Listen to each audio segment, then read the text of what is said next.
Pessoal, quem tiver aqui perguntas, nossa dinâmica é a mesma. Levantem a mão, que as meninas vão até aí com vocês com o microfone. E também quem está no online com a gente, entra no QR Code, encaminha perguntas pelo digital para a gente tirar todas as dúvidas e ouvir mais um pouquinho do professor. Já temos ali um presencial, por favor. Boa tarde a todos, meu nome é Adalberto. Primeiramente, Leandro Carnal, sou muito seu fã e é um prazer inenarrável estar aqui falando de frente para você. Eu admiro o seu trabalho, percebi que você veio falando da era do celular e isso aí vai começar a alinhar o meu discurso para a pergunta que eu vou fazer, né? Pós-celular, será o que virá? Mas essa não é a pergunta, né? A pergunta é em relação à filosofia como semente para as nossas discussões, como tudo que a gente procura pensar daqui para frente como algo que a gente vê agora, na filosofia a gente encontra. Mas na IA, a gente aprende a construção a partir daquilo que já existe. Por isso a inteligência artificial, às vezes, se perde na questão ética e na moral. E aí eu vou começar a trazer a minha pergunta. Será que é possível, daqui a algum tempo, a gente ter um holograma aqui do Fábio Carnal, do Leandro Carnal, ou de outro filósofo, trazendo a filosofia e as discussões a partir da inteligência artificial, ou não? Como você vê isso, Leandro Carnal? Excelente questão, e vou dividir em duas partes breves a resposta. Para ter uma atitude filosófica, não é preciso fazer o curso de filosofia. Quem faz o curso de filosofia se torna licenciado ou bacharel em filosofia.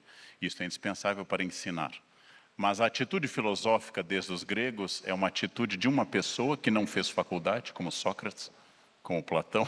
Aliás, a maioria dos filósofos não cursou curso superior, e que tem uma atitude de questionamento. Primeira postura filosófica é: não acreditem em nada do que eu falei. Isso é uma postura filosófica. Ah, mas o Leandro escreveu 26 livros, já deu aula em vários lugares. Isso resolve os problemas dele. Agora, ele serve para o meu problema? Eu não posso abrir mão do livre-arbítrio, da minha arbítrio e a minha capacidade de pensar o meu problema. Só você sabe onde aperta o seu calo. Quem lhe vê aqui não imagina o sacrifício que você faz. Traduzindo de forma popular, quem vê os close não vê os corre. Então, a primeira atitude filosófica é questionar. Agora você faz uma pergunta muito comum a me fazerem, que é uma profecia. O que vai acontecer no futuro? Vai haver um Leandro holograma? Se eu puder licenciar direitos do Leandro holograma, não vou me angustiar tanto. Mas esses saltos tecnológicos costumam provocar uma adultossenescência, essa é uma expressão no mercado de trabalho, ou seja, um envelhecimento precoce dos adultos, porque eu sou obrigado a me atualizar muito rapidamente. Por exemplo, hoje está na moda a inteligência artificial. Primeiro dado importante: não há ainda uma inteligência artificial. O que faz o algoritmo ou o programa que contém IA? Ele vê tudo o que foi feito, mistura e serve um coquetel para você. Então eu pergunto para ele, quais são as posturas, por exemplo, do empirismo inglês? Ele vai lá pesquisar Locke, vai pesquisar Hume, vai pesquisar Berkeley e vai me trazer uma síntese. Ele não cria uma linha nova. Não existe ainda um texto como o de Clarice Lispector, saída da inteligência artificial. Mas ele vai ler tudo da Clarice, desde o primeiro livro, Perto do Coração Selvagem, e vai somar tudo com A Paixão Segundo o GH, vai somar tudo e produzir um texto que imita Clarice Lispector. Então eu vou ter que levar em conta que ela se tornou uma espécie de Google prático que compõe coisas. Um dado da Amazon que me surpreendeu, talvez surpreenda as senhoras e aos senhores. A Amazon limitou, há alguns meses, que cada autor só pode entregar para publicação até 3 livros por dia. O que significa isso? Tem gente entregando IA, óbvio. 3 por dia é bastante, né? Eu nunca consegui escrever 3 livros num dia. Quando eu consigo lançar 2 livros num ano, é sinal que foi um ano excepcional. Mas a Amazon limitou a 3 livros por dia. Isto tem valor nenhum e nem vai causar um spam. Mas é uma crença inicial de que muito é igual a bom. esta criança vai passar logo. E nós vamos valorizar pessoas como nós valorizamos hoje, que a gente gosta mais de algo feito em casa, artesanalmente, do que algo comprado pronto. Então eu preciso aprender, eu preciso me adaptar, eu preciso estar à frente, eu preciso saber que o mundo está rodando rápido e eu preciso estudar. Nunca foi tão importante estudar. Terminou sua graduação há 10 anos, não tem mais nenhuma validade. Tem que fazer outra, uma pós. Não posso sair de casa, EAD. Não tenho como fazer EAD, vídeos de treinamento e livros. Não é mais possível fazer o que meu pai fez. Meu pai se formou em Direito na Federal de Porto Alegre em 1959. Abriu seu escritório, fechou 52 anos depois sem nunca ter feito um MBA. Meu pai não sabia o que seria um MBA. Isto não te pertence mais. Isso já passou. Você não pode ser um profissional no mundo de hoje sem rede social. Ah, mas eu não gosto. Morra. Você não determina como o mundo vai ser. Você pode ter gostos. Eu, Leandro, gosto de caneta tinteiro. O que significa isso? Que eu sou uma pessoa de idade, que fui alfabetizado com caneta tinteiro e gosto de caneta tinteiro. Isso não move o mercado e não determina o futuro. É um gosto exótico pessoal. Ou seja, eu tenho direito aos meus gostos, mas o mundo não é mais da caneta tinteiro. O mundo não é desse tipo. Não adianta eu dizer que eu gostava disso. Então, mais do que nunca, estudo. Que estudo eu devo ter? Tanto faz, basta continuar estudando. Seu filho quer fazer medicina? Recomende geriatria e não pediatria. Ninguém mais tem filhos. Nós estamos com 1,6 filho por casal. Em 1960 eram 6 por casal. A velhice é o futuro. Ah, eu fazer uma academia com foto de gente jovem? Não. Trabalhe com o grupo do desmanche. É muito mais produtivo. É muito mais produtivo. Musculação, recomendável para jovens, obrigatório para pessoas na minha idade. Por causa de sarcopenia e de Mondiaro. É obrigatório. Porque a sarcopenia, a decadência muscular é. Por que um jovem deve fazer musculação? Para ficar bonito pelado. Por que eu devo fazer? Para sair do vaso sanitário com dignidade. E mais ou menos rápido. E do sofá também. Então, o mercado tem que focar em viagens da terceira idade, academia de musculação da terceira idade, cursos para a terceira idade. É uma categoria que costuma ter mais dinheiro, mais tempo e mais paciência para estudar. E o mercado foca em adolescentes, que estão desaparecendo. Ou seja, eu preciso pensar nessas coisas rapidamente. Quando Getúlio Vargas criou a CLT, não havia Brasília, havia 26 trabalhadores para um aposentado. Hoje, 1,6. O que significa isso? Vocês nunca vão se aposentar. Quando o fim do mundo vier sobre Brasília, os 4 cavaleiros vierem lá de Samambaia para cá, gente, vocês vão estar trabalhando com a pessoa aí do seu lado. Esta é a sua companhia por resto da eternidade. Até o fim dos tempos. Esse é o seu destino. Eu tenho que trabalhar com essa realidade. E parar de dizer no meu tempo, antigamente era melhor, todo mundo se respeitava. Totalmente falso. Totalmente falso. Violência sempre existiu, só que ela vai mudando de tipologia e de lugar. Vamos a outra pergunta. Eu vou trazer aqui uma pergunta do online rapidinho, gente. Um colega nosso da Receita pergunta: o que nos traz mais satisfação? Ser uma pessoa consciente e infeliz ou uma pessoa alienada feliz? Ou talvez mais confortável, né? Filosoficamente, não existe chance de felicidade na alienação, porque a ignorância é um opioide, é um anestésico. Então, quando eu uso um anestésico, a infecção não diminui, a ferida não se cura, eu apenas não a sinto. Então, não há chance de alienação conduzir à felicidade. Mas a consciência deve conduzir à tranquilidade de alma, de Sêneca, ao equilíbrio. Aristóteles trabalha muito com a noção de eudaimonia, eu, bom, belo em grego, daimon, meu espírito interior, a tradução literal é demônio, mas não tem sentido negativo. Eu estar bem comigo mesmo. Então é um falso, apesar de haver a regra inglesa, né, ignorância is a blessing, a ignorância é uma bênção, na verdade é falso. Isso me lembra, sabe o quê? Homens da minha faixa etária, que não fazem check-up para não aparecer alguma coisa. De todas as imbecilidades masculinas, essa é. Eu não vou fazer exame porque senão aparece. Se não fizer, não aparece. Então eu serei uma pessoa que vai morrer de um câncer de próstata, mas sem saber. Aí eu estou feliz. A próstata está sendo carcomida, eu vou ao banheiro a cada 30 segundos, mas eu não sei o nome, logo eu devo ser feliz. Pelo contrário, indicação de exorcismo.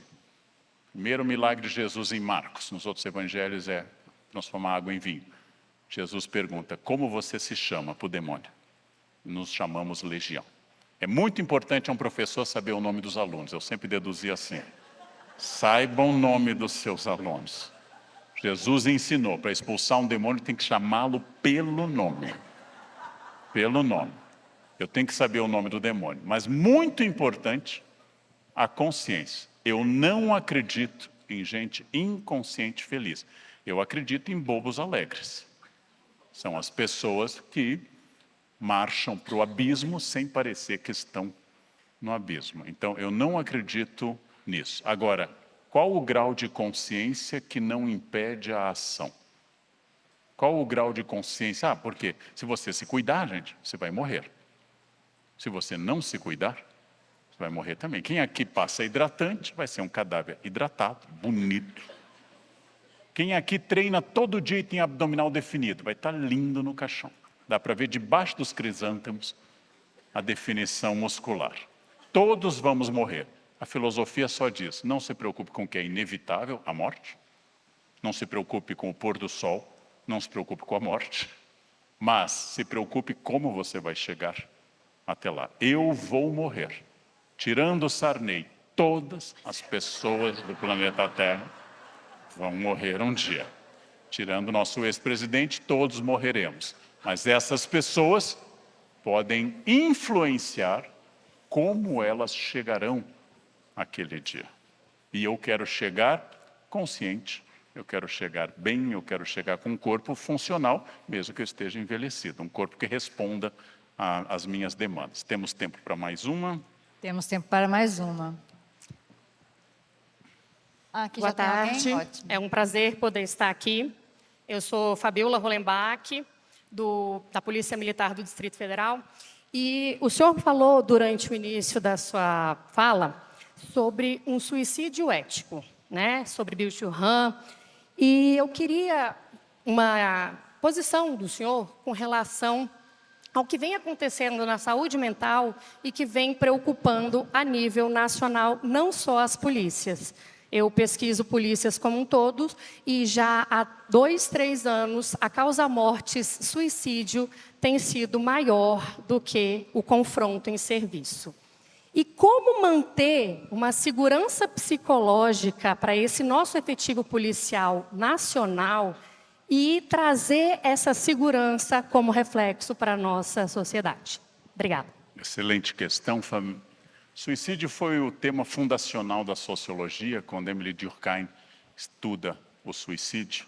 Suicídio é o tema do mito de Sísifo, quando Camus, em 1942, data do livro, diz que o suicídio é a única questão filosófica importante.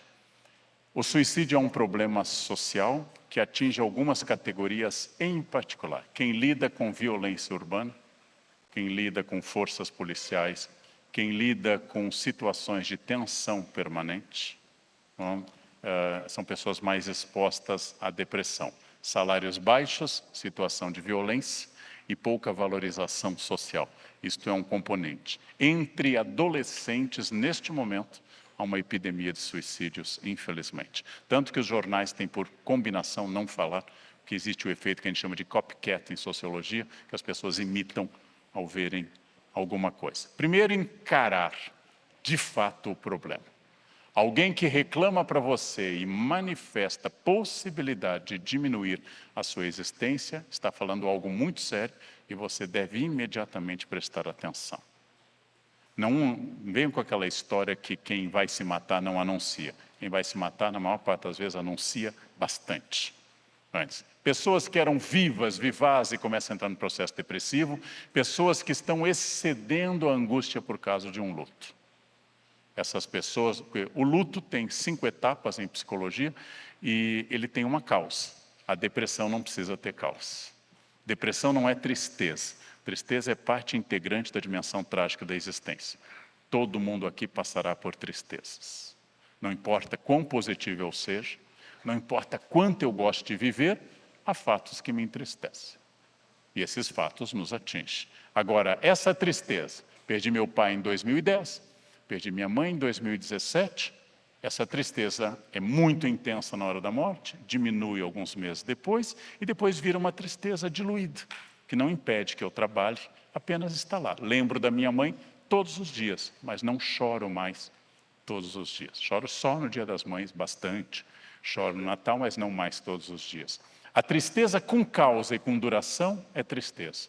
A tristeza generalizada, que vai levar até a agorafobia, ou seja, horror a sair de casa, e pensamentos suicidas, tem que ser tratada.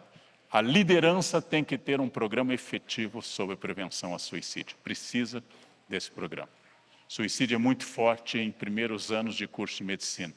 Alta carga horária, muita pressão e lidar com doente o tempo todo. O que é ficar num hospital 12 horas só com gente com pereba o tempo todo? É muito difícil.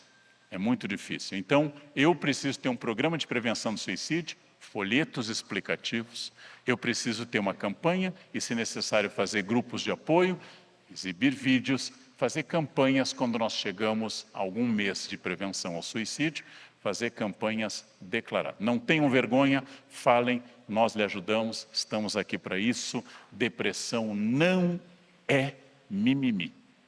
Depressão é uma doença.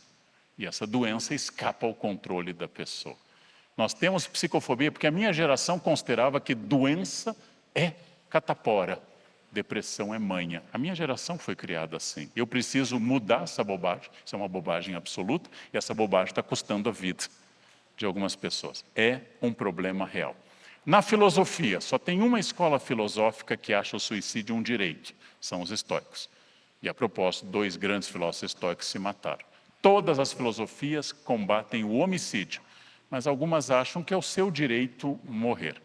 Eu acho, isso é subjetivo e pessoal, que é o seu direito ter morte assistida quando você chega ao esgotamento das chances de tratamento contra uma doença irreversível, como o poeta Antônio Cícero, da Academia Brasileira de Letras, que foi à Suíça ter morte assistida. É complexo o tema, precisa de auxílio médico e psiquiátrico para saber se a pessoa está em pleno uso da razão para tomar aquela decisão. A Igreja Católica não rezava a missa por suicidas e não enterrava em cemitérios. Em 1967, o Papa Paulo VI diz: uma pessoa que se mata comete pecado mortal, mas quem se mata pode não estar consciente e não estar em pleno uso da razão, e passou a rezar pelo suicídio. Nossa função é rezar, se não precisa, não tem problema. Ou seja, vamos parar de julgar problemas mentais. E é muito importante que a gente pare de julgar. E muito importante, seu colega falou em encerrar a vida, seu colega disse que não tem mais vontade de sair da cama, seu colega perdeu vitalidade, dá um toque, indica um profissional, acompanhe. Uma comunidade, isso eu amo nas comunidades originárias, os indígenas, uma comunidade é responsável pela comunidade. Nós cuidamos de todo mundo de uma comunidade, especialmente crianças, pessoas doentes e pessoas que têm algum tipo de deficiência que está levando, por exemplo, a um problema crescente. Eu tenho uma raiva profunda em avião, gente, quando uma criança chora e alguém fica irritado. Mudou a pressão, está estourando o ouvido do bebê, ele chora. Quer que a criança saia do bercinho e diga: sinto um descompasso barométrico entre a pressão interior e a do meu tímpano. Há uma pressão sobre o martelo e estribo que me causa desconforto, mãe. O que é isso? É o bebê de Rosemary, esse é o filho de Chuck, esse é um monstro. A criança só tem uma maneira de se expressar, ela chora, é um bebê, aguenta. Eu não aguento choro de criança, compra seu avião. Compra seu avião e anda só com o velho, pronto, gente. Pronto, crianças choram, isso é natural, é óbvio, crianças choram, né? Eu tenho muita facilidade em lidar com crianças chorando. Adulto chato é bem mais difícil. Se eu pudesse eliminar do avião, seria mais gente adulta do que crianças, né? Bem, o que significa isso? Muito cuidado. Leiam sobre o tema, Estranhos a Nós Mesmos, da Rachel Aviv, que eu citei, é excelente livro. Tem alguém com depressão, tem um livro excelente, Demônio do Meio-Dia, Solomon é o nome do autor, o Demônio do Meio-Dia, um livro que faz bem para o tríceps, são aqueles livros que você ergue e define o tríceps. O Demônio do Meio-Dia é o melhor livro sobre depressão que eu conheço. Bom, e é de um homem que enfrentou uma depressão severa, aguda. Como disse um amigo meu, depressivo, depressão é como você está caindo em um buraco e não conseguir parar. Como se você estivesse caindo num abismo e não consegue parar. É muito difícil, porque quem não tem, como eu não tenho depressão, mas eu tenho muitos outros defeitos ou doenças, mas não tenho depressão, quem não tem, não consegue entender quem tem. Então vamos ser mais solidários e mais empáticos. Muitas vezes, pessoas depressivas têm uma inteligência acima da média. Muitas vezes. Esquizofrênicos quase sempre têm inteligência acima da média. Você não tem problemas mentais, é possível que você seja bem limitado intelectualmente. Gente burrinha é muito equilibrada no mundo. É porque, de fato, a cabeça hiperativa costuma ter mais curto-circuito do que as outras cabeças, não é claro? Não é uma regra isso. Minhas caras e meus caros, muito obrigado pela generosa atenção. Obrigado. Professor, a gente que agradece por ter abrilhantado o nosso palco do Movimento Vida 360. Muito obrigada, tá? Pessoal, e a gente encerra hoje, eu vou deixar meus recadinhos. Amanhã chega no seu local de trabalho, na sua organização e fala, gente, foi brilhante. Compartilhem o que vocês viveram aqui hoje.